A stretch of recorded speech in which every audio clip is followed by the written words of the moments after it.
They told me my fence was 6 feet over the property line and threatened to tear it down if I didn't pay for the removal.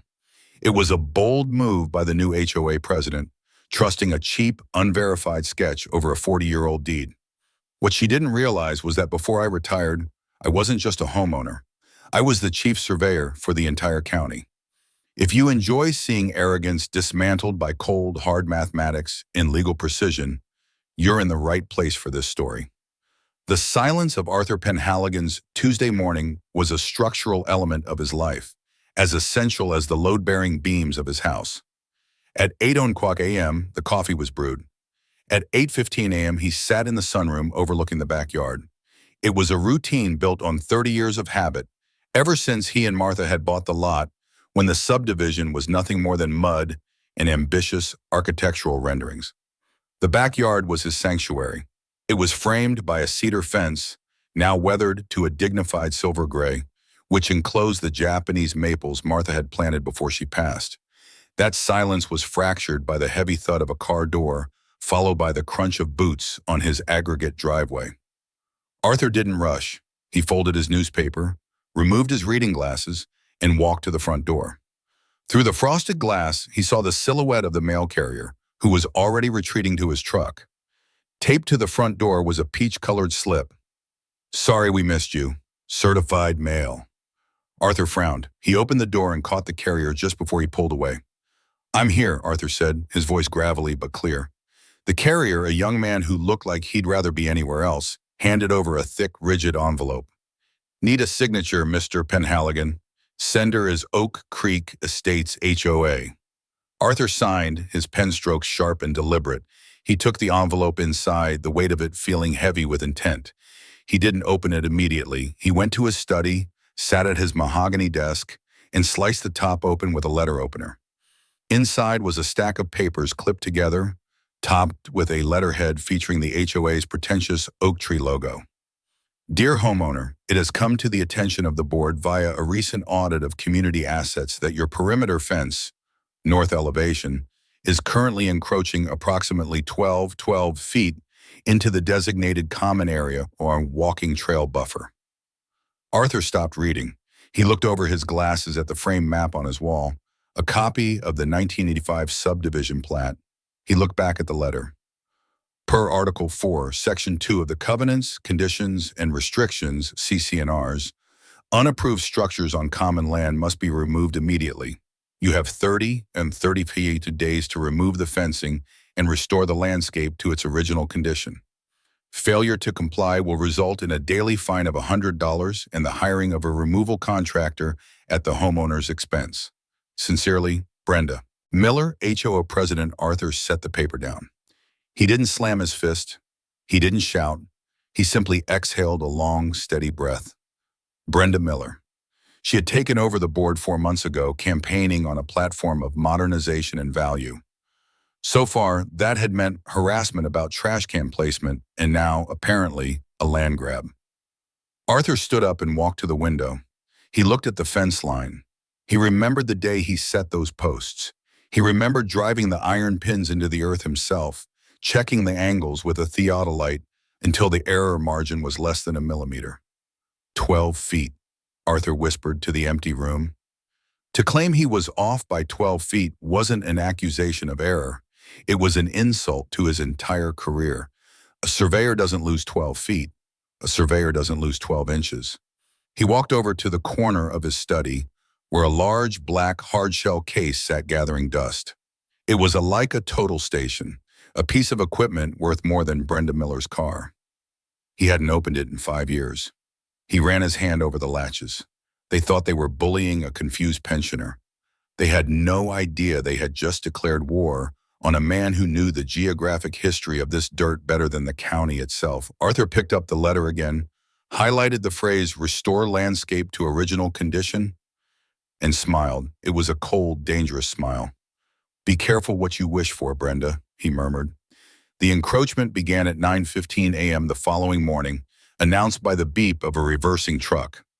Arthur was already awake, standing in his kitchen with a mug of black coffee, watching through the blinds.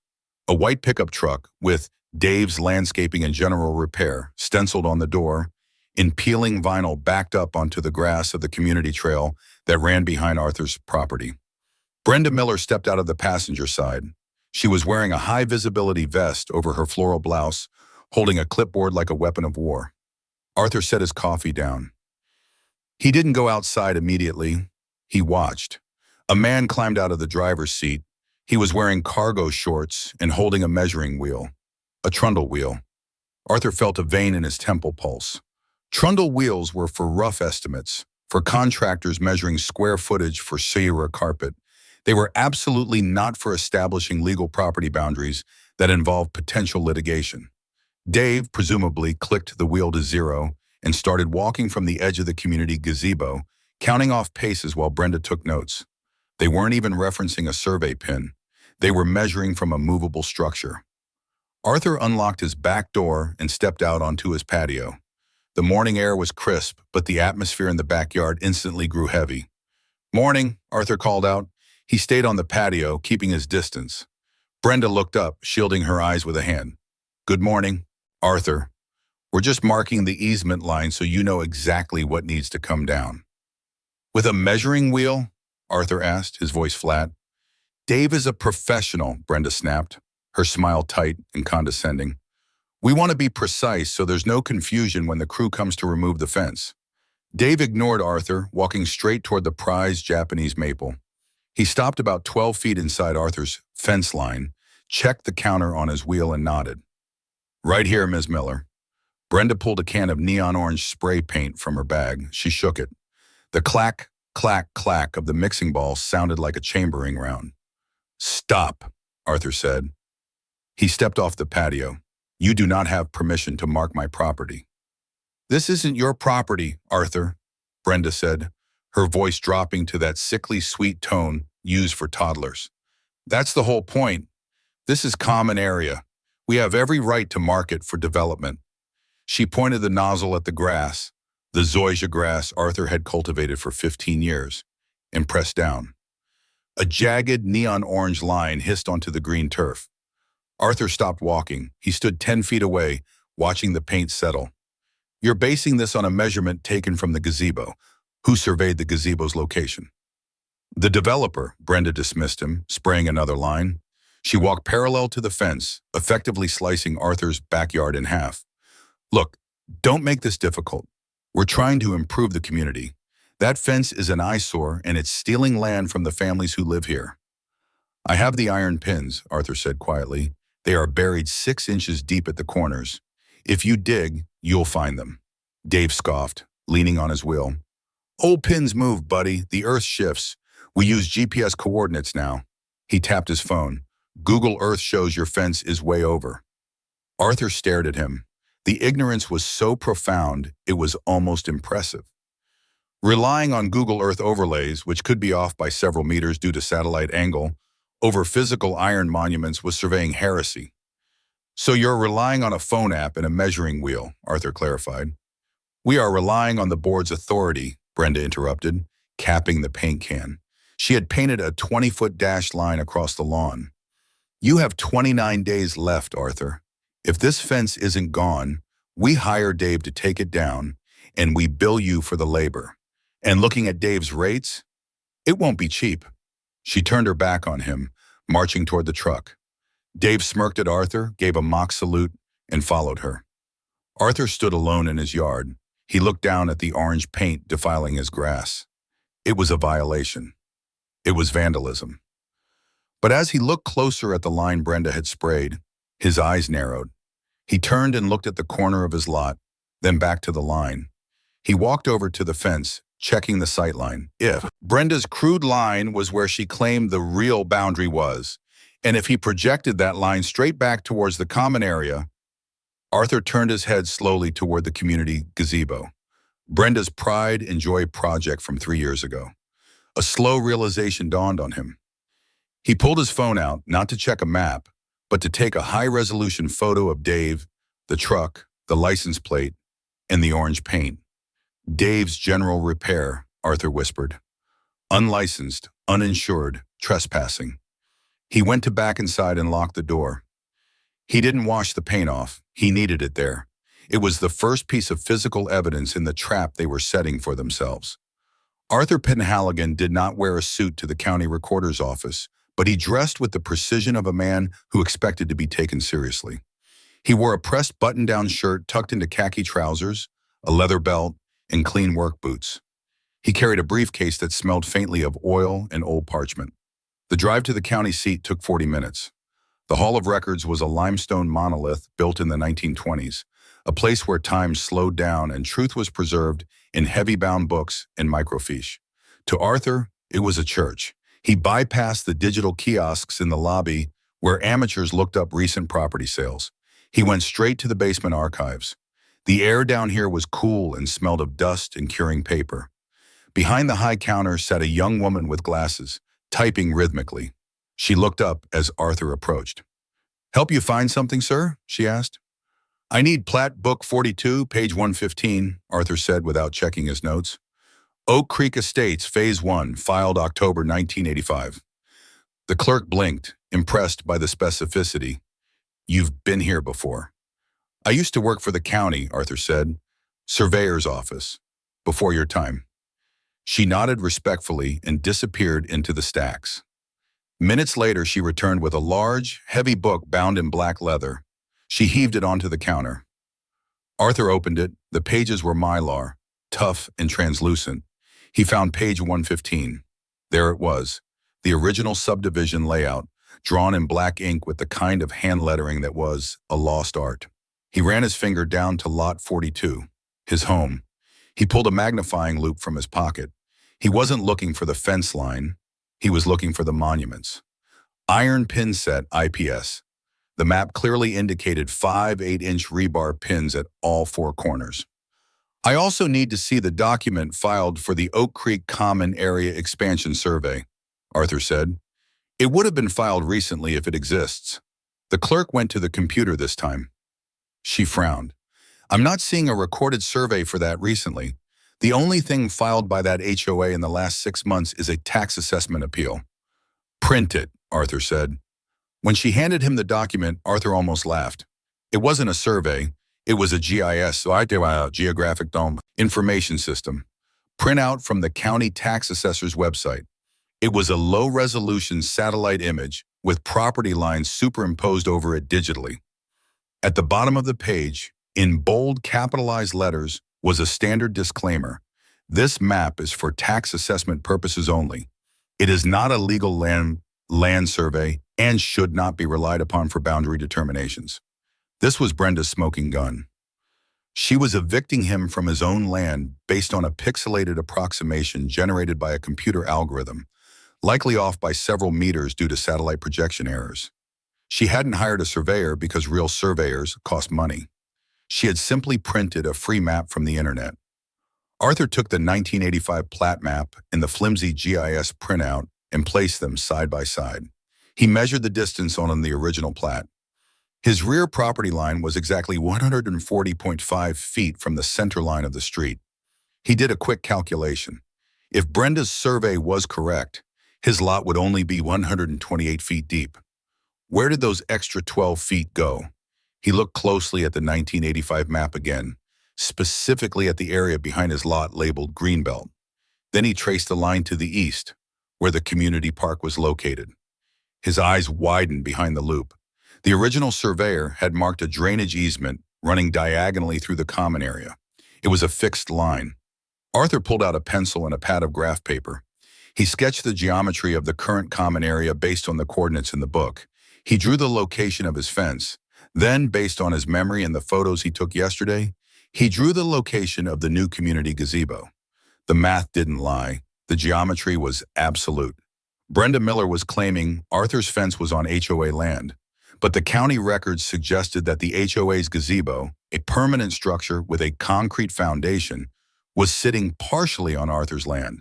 And if it wasn't on his land, it was definitely violating the 20-foot setback requirement for the drainage easement. Arthur paid for certified copies of everything, the 1985 plat, the deed history, and most importantly, the GIS printout with the disclaimer. As he walked out of the Hall of Records, the sun was blindingly bright. He adjusted his sunglasses. He wasn't just going to defend his fence anymore. He was going to take back his backyard, and he might just take their gazebo with it. He needed to confirm the coordinates in the real world. It was time to dust off the total station. The war arrived in Arthur's mailbox, not with the right to bang, but with the steady, rhythmic accumulation of paper. 3 days after his visit to the county recorder, the first fine arrived. It was a standardized form generated by a property management software demanding 100 for ongoing violation, unapproved structure, fence on common area. The next day, another arrived. By the fifth day, the fines totaled $500, accompanied by a warning that unpaid fines would result in a lien being placed on his home. Arthur filed each letter in a binder labeled HOA versus Penhaligon. He didn't pay them. He didn't call to argue. Instead, he spent his afternoons in the backyard. He wasn't running equipment yet. He was conducting reconnaissance. He walked the perimeter of the Greenbelt area with a clipboard and a handheld compass. He wasn't approaching anyone, nor was he speaking. He simply stood near the disputed boundary, looked at the gazebo, looked at his fence, and made notes. He was looking for witness marks, old blazes on trees or rusted iron pipes that surveyors used to reference corners before plastic caps became the norm. He found a suspicious depression in the earth near the gazebo's concrete footing, covered by fresh mulch. His silent scrutiny, however, was apparently terrifying. On Thursday afternoon, a private courier car pulled up. This wasn't the mail carrier. This was a process server. Arthur signed for the envelope. It was thick, heavy bond paper. The return address was a law firm downtown, Holloway and Associates, representing Oak Creek Estates HOA. Arthur took it to his desk. The letter was aggressive. Cease and desist. Harassment and intimidation of board members and vendors. Dear Mr. Penhaligon, it has been brought to our attention that you have engaged in a pattern of menacing behavior directed at Board President Brenda Miller and contracted vendors. Specifically, your presence at the boundary line, your visible note-taking while vendors are working, and your lurking near the community gazebo have created a hostile environment. You are hereby ordered to cease all surveillance of HOA activities. Furthermore, you are prohibited from approaching within 20 feet of any board member or vendor while they are on common area property. Failure to comply will result in a request for a temporary restraining order. Arthur read the letter twice. Lurking. He was standing on his own lawn. They were trying to paint him as a senile, dangerous aggressor. It was a classic tactic. Darvo, deny, attack, and reverse victim and offender. By framing him as a threat, they justified their hostility and distracted from the property line issue. If he got angry, if he shouted at Brenda, they would have the footage they needed to get a restraining order, which would legally bar him from the common area, effectively winning the land dispute by default because he wouldn't be allowed near the boundary to defend it. Arthur felt a cold anger settle in his chest. They didn't want a resolution. They wanted submission. They were banking on him being too old, too tired, or too scared of legal fees to fight back. He opened his laptop and pulled up his bank account. He transferred $5,000 into a separate checking account he named War Chest. Then he stood up and walked to the closet. He pulled out his field vest, faded orange mesh with pockets full of flagging tape, plumb bobs, and a folding ruler. He took out his heavy boots. They accused him of surveillance when he was just taking notes? Fine, he would show them what actual surveillance looked like. He went to the garage and retrieved 4 no trespassing signs. He didn't nail them to the fence. Instead, he attached them to wooden stakes. He walked out into the backyard, right up to the neon orange line Brenda had sprayed. He drove the stakes into the ground that exactly on the line Brenda had marked. Technically, he was complying. He was acknowledging their line. But he angled the signs so they faced the gazebo. Then he set up his Ring floodlight camera on a tripod in his sunroom, pointed directly at the disputed strip. If they wanted to claim he was the aggressor, he would make sure there was 4K video evidence of every single movement in that backyard. Tomorrow, he would bring out the total station. Tomorrow, he would turn his backyard into a grid of mathematical absolutes. And if Brenda Miller wanted to call the police, let her. He would have the deeds ready. At 5:30 a.m., the neighborhood of Oak Creek Estates was a landscape of gray stillness. The streetlights were still humming, casting long, artificial shadows across the lawns. This was the hour Arthur preferred. Physics didn't change with the time of day, but the density of the air and the refraction of light were best before the sun heated the pavement. Arthur stood in his driveway, the yellow legs of his tripod spread wide and dug firmly into the asphalt. He mounted the Leica total station atop the tripod. To the untrained eye, the device looked like a futuristic weapon, a blocky optical instrument with lenses, keypads, and a laser emitter, all painted in clinical surveyor's yellow. It was a machine designed to measure angles to the fraction of a second and distances to the millimeter. Arthur leveled the bubble, his fingers adjusting the tribrax screws with muscle memory that hadn't faded in retirement. He wasn't just checking his backyard. To prove his case, he had to close the traverse. He needed to map the entire block relative to the county's geodetic monuments to prove the HOA's reference points were wrong. He pressed the power button. The screen glowed green. System check. Okay. He began his work. He moved with a slow, deliberate rhythm.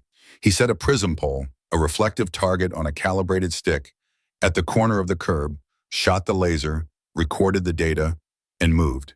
Beep, record, move. By 7 o'clock a.m., the sun had crested the horizon and the neighborhood was waking up. The first neighbor to notice was Greg, a man who lived 2 doors down and usually avoided eye contact. He paused while walking his golden retriever, staring at Arthur, who was now standing in the middle of the street, sighting through the telescopic lens. "Everything okay, Art?" Greg asked, eyeing the expensive equipment. "Selling the place?" Arthur didn't look up from the eyepiece. "Just verifying some coordinates, Greg. Accuracy is important." By 8 o'clock a.m., Arthur had moved to the backyard. This was the critical zone.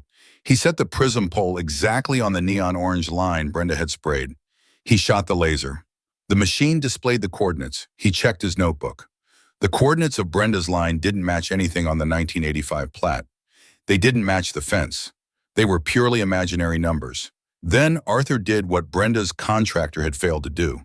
He picked up a Schoenstedt magnetic locator, a yellow wand that detected ferrous metal underground. He turned the sensitivity dial up. The device emitted a low static hum. He walked slowly along his fence line, ignoring the common area boundary Brenda claimed.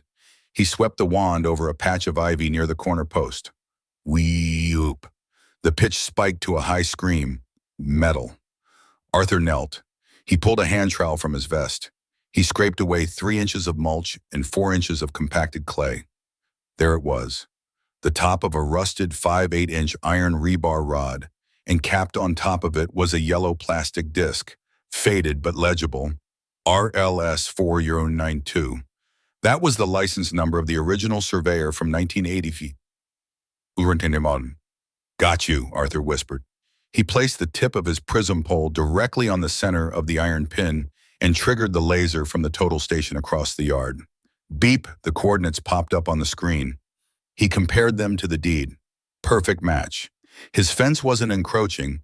His fence was actually 2 inches inside his property line. He had built it conservatively. "Mr. Penhaligon!" The shrill voice cut through his focus. Arthur stood up, brushing dirt from his knees. Brenda Miller was standing on the community trail, smartphone raised, recording him. She was wearing her bathrobe and slippers, looking frantic. "You are violating the cease and desist," she shouted, the camera shaking in her hand. "You are performing unauthorized construction work on common area property. I'm calling the police." Arthur looked at her, then at the total station, then down at the exposed iron pin. He didn't smile. He didn't argue. He simply rotated the total station's lens until it was pointed directly at the community gazebo behind her. He wasn't filming her. He was measuring the gazebo. "I'm not constructing anything, Bren," Arthur said, his voice calm and carrying well in the morning air. "I'm gathering data, and unless you have a warrant or a court order, you can't stop a licensed surveyor from locating legal monuments." He pressed the button. The laser shot past her ear, invisible and silent, and pinged off the side of the gazebo's wooden post. The machine beeped, distance recorded. Arthur looked at the number on the screen. His eyebrows rose. "Oh," he said, loud enough for her to hear. "Now that is interesting." Brenda lowered her phone slightly, unsettled by his lack of fear. What? What is it? Arthur ignored her. He packed up his prism pole, capped the iron pin but left it exposed, and began breaking down the tripod. He had what he needed.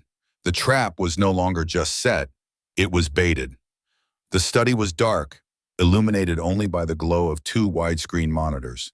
The air conditioner hummed softly, keeping the room at a stable 68 degrees, perfect for both the servers and Arthur's temperament.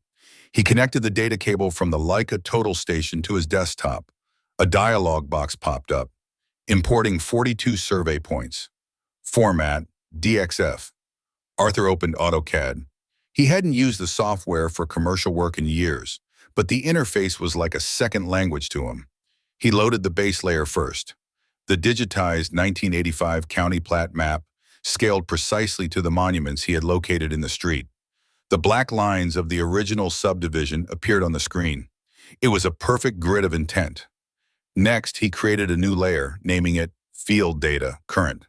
He set the color to bright cyan. He clicked Plot. Dozens of tiny cyan crosses populated the screen, overlaying the black map. Arthur zoomed in on his property line, the one Brenda claimed he had violated. He drew a line connecting the points of his fence posts. The cyan line ran parallel to the black property line, hovering exactly 2 inches inside his lot. Clean, Arthur muttered. He had known it would be, but seeing it digitally confirmed gave him a surge of validation. The fence was legal. The HOA's claim was baseless. But that wasn't the main event. Arthur panned the view to the right, toward the common area. He zoomed in on the cluster of points he had shot at the very end of his session, the 4 corners of the community gazebo's concrete slab. He created a new layer. He named it Encroachment. He set the color to blood red. He connected the 4 points to create a rectangle representing the gazebo. Arthur leaned back in his chair, taking his glasses off to wipe them. He put them back on and leaned in, staring at the geometry of the situation. The red rectangle didn't just sit near his property line. It sliced right through it. The community gazebo, built 3 years ago to enhance property values, was sitting aggressively on Lot 42. Arthur used the dimension tool to measure the overlap, 4.82 feet. Nearly 5 feet of the structure, including 2 support posts and a significant portion of the concrete foundation, was on Arthur's private property. But the disaster for the HOA went deeper. Arthur turned on the easement layer he had traced from the county records. The gazebo wasn't just on his land, the other half of it was sitting directly on top of the county drainage easement. This was a federally protected utility corridor. You couldn't build a permanent structure there. If a pipe burst or the county needed to regrade the drainage swale, they would rip that gazebo out of the ground without asking. Brenda Miller hadn't just trespassed, she had authorized the construction of an illegal structure using HOA funds, without a permit, because a permit would have required a survey which would have caught this, and placed it on private land. Arthur sat in the silence of his study, the cursor blinking on the damning red rectangle. This wasn't a dispute anymore. This was leverage of nuclear proportions. If they sued him for the fence, he would countersue for ejectment and trespass. He could legally force them to demolish the gazebo. The cost to remove a concrete foundation and restore the land would bank up the current year's HOA budget. He picked up his phone. He dialed a number he hadn't called in a decade, a real estate attorney named Saul, who was as shark-like as he was brilliant. Saul, Arthur said when the line picked up, I have a quiet title action for you, and I need you to draft a motion to dismiss based on unclean hands. Arthur, Saul's voice cracked with surprise. I thought you retired. I did, Arthur said, watching the red box on his screen. But someone decided to build a gazebo in my backyard. I'm going to need you to be at the HOA assembly meeting next Tuesday. I'm not just defending the fence, Saul. I'm going to take the board apart. He hit print. The large format plotter in the corner whirred to life, ready to produce a 24-36-inch exhibit of Brenda Miller's incompetence. The Oak Creek Community Center smelled of floor wax and stale popcorn. It was 7:00 p.m. on a Tuesday, and the fluorescent lights hummed with a headache-inducing frequency that Arthur found particularly irritating. The room was packed. Word had spread that the board was finally going to deal with the encroachment issue. About 50 homeowners sat in rows of metal folding chairs. At the front, behind a long plastic table, sat the 5 members of the HOA board. Brenda Miller sat in the center, the queen bee in a polyester blazer. She looked energized, her cheeks flushed with the thrill of impending victory. Arthur sat in the back row near the exit. Next to him sat Saul, a man in a charcoal suit who looked like he cost $500 an hour because he did. Saul had a briefcase on his lap. Arthur held a large black plastic tube, a blueprint carrier. They didn't speak. They just watched. Item number 4, Brenda announced into the microphone, which screeched slightly. The encroachment on the north perimeter greenbelt. The room went quiet. Heads turned to look at Arthur. He didn't flinch. He sat with his arms crossed, his face an impassive mask. Brenda stood up and pointed to a projection screen. As many of you know, we have attempted to work with Mr. Penhaligon regarding his fence, which illegally occupies 12 feet of our community land. We have sent warnings. We have sent Frantoin. We have been met with resistance. She clicked a remote. A grainy photo of Arthur's no trespassing signs appeared on the screen. We cannot allow one resident to steal land that belongs to all of us. Brenda continued, her voice rising with righteous indignation. We need to widen the walking trail. We need to protect our property values. Therefore, the board is moving to authorize legal action to force the removal of the structure. She looked at her fellow board members. Do I have a motion to allocate $15,000 from the reserve fund to retain counsel and file a lawsuit against Arthur Penhaligon for encroachment and adverse possession? So moved, said the treasurer, a nervous man named Steve, who always voted with Brenda. Second, said the secretary. Discussion? Brenda asked, looking at the audience. A few hands went up. A woman in the front row asked, Is there no other way? $15,000 is a lot of money. We have no choice, Brenda said sadly. We have to protect the integrity of the HOA. If we let him take this land, everyone will start moving their fences. We must set a precedent. Arthur felt Saul nudge his elbow. Not yet, the nudge said. Arthur waited. He needed them to commit. He needed the malice to be official. If he stopped them now, they could claim it was a misunderstanding. If they voted, it was malicious prosecution. All those in favor, Brenda asked the board. 5 hands went up, unanimous. Opposed? Silence. The motion carries, Brenda declared, banging a small wooden gavel. The funds are allocated. We will file suit tomorrow morning. The secretary typed furiously, recording the vote in the official minutes. Motion carries 5-0. The trap snapped shut. Arthur stood up. The sound of his heavy chair scraping against the linoleum floor was like a gunshot in the quiet room. Madam President, Arthur said. His voice was deep, projecting without the need for a microphone. Brenda rolled her eyes. Mr. Penhaligon, public comment is at the end of the meeting. We have already voted. I know you voted, Arthur said, stepping into the aisle. He began walking toward the front, the black tube in his hand like a baton. Saul followed him silently. And because you have just voted to spend community funds on a lawsuit regarding the boundary lines of the common area, I believe it is my duty to provide you with the certified survey of said area.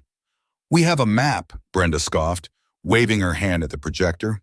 You have a tax doodle, Arthur corrected, stopping 10 feet from the table. I have a Class A boundary survey, stamped and signed today by a licensed surveyor. Me. He unscrewed the cap of the tube. The sound was sharp, shh, pop. He pulled out the large sheet of Mylar. He didn't hand it to Brenda. He walked over to the easel standing next to the screen, pushed Brenda's cheap chart aside, and clipped his survey up for the room to see. The lines were crisp black ink. The property lines were clearly defined. But it was the bright red-hatched area that caught everyone's eye. This is my property line, Arthur said, tracing the solid black line that sat outside his fence. As you can see, my fence is legal. He paused. He looked at Brenda, who was squinting at the map. And this, Arthur said, pointing to the red rectangle, is the community gazebo. He turned to the audience. The board has just voted to sue me for encroaching on HOA land. However, this survey proves that 3 years ago, the board built the community gazebo 4.8 feet onto my land. And worse, they built it directly on top of a county drainage easement. The room erupted in murmurs. Brenda's face went pale. That's a lie, she stammered. It's geometry, Arthur said cold. And since you just voted to litigate property lines, I am accepting your challenge. My lawyer here is serving you with a countersuit. Saul stepped forward, placing a thick stack of documents on the table in front of Brenda. Motion to quiet title, Saul said smoothly, and a demand for the immediate removal of the encroaching structure, the gazebo. You have 30 days to demolish it, or we will seek a court order to have it removed at the HOA's expense. Arthur looked at the stunned treasurer. I hope you have more than $15,000 in that reserve fund, Steve. Demolition is expensive. The silence that followed Saul's threat was not empty. It was heavy, suffocating, and filled with the realization of financial ruin. Demolition? The word was whispered by the treasurer, Steve. His face had gone the color of ash. But that gazebo cost us $22,000 to build. And it will cost you about $10,000 to remove, Saul said, his voice carrying the calm authority of a man holding all the aces. Plus the cost to regrade Mr. Penhaligon's land, plus the cost to restore the drainage swale to county code, plus my legal fees, which are currently accruing. Brenda Miller stood up, her hands trembling on the table. This is ridiculous. We can just move the easement. We can apply for a variance. Arthur stepped forward, his voice cutting through her panic. You can't get a variance for a structure built on someone else's property without the owner's permission, he said. And I do not give permission.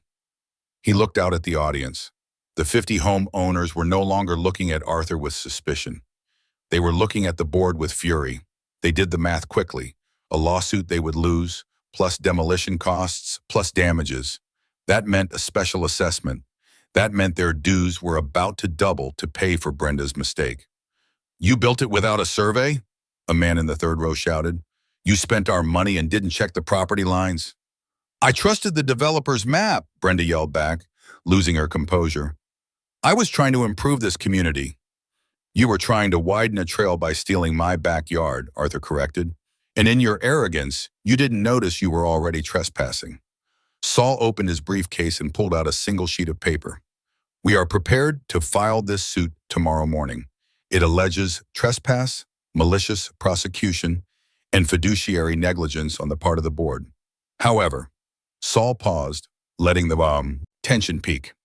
Mr. Penhaligon is a reasonable man. He is willing to withhold the filing on 3 conditions. What? Steve asked, desperate for a lifeline.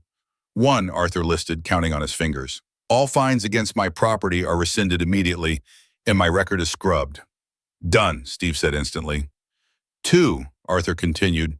The HOA acknowledges in writing that the gazebo is an illegal structure. It must be removed within 30 days. I want my land back, and I want the county easement clear.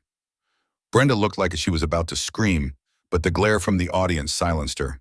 And 3, Arthur said, looking directly at Brenda. This board has proven itself incompetent. I want the immediate resignation of the president and the appointment of an interim board to oversee the demolition. You can't ask that, Brenda shrieked. I move for a vote of no confidence. The woman in the front row shouted, standing up. Second, shouted the man behind her. The room erupted. It wasn't a meeting anymore. It was a mutiny. The homeowners, terrified of the financial hit, turned on their leader. Within 5 minutes, the motion passed. Brenda Miller, red-faced and sputtering, grabbed her purse and stormed out of the side door, leaving the stunned treasurer to sign Saul's settlement agreement. 3 weeks later, the morning silence returned to Arthur's backyard. It was 8:00 a.m. Arthur stood on his patio with his coffee.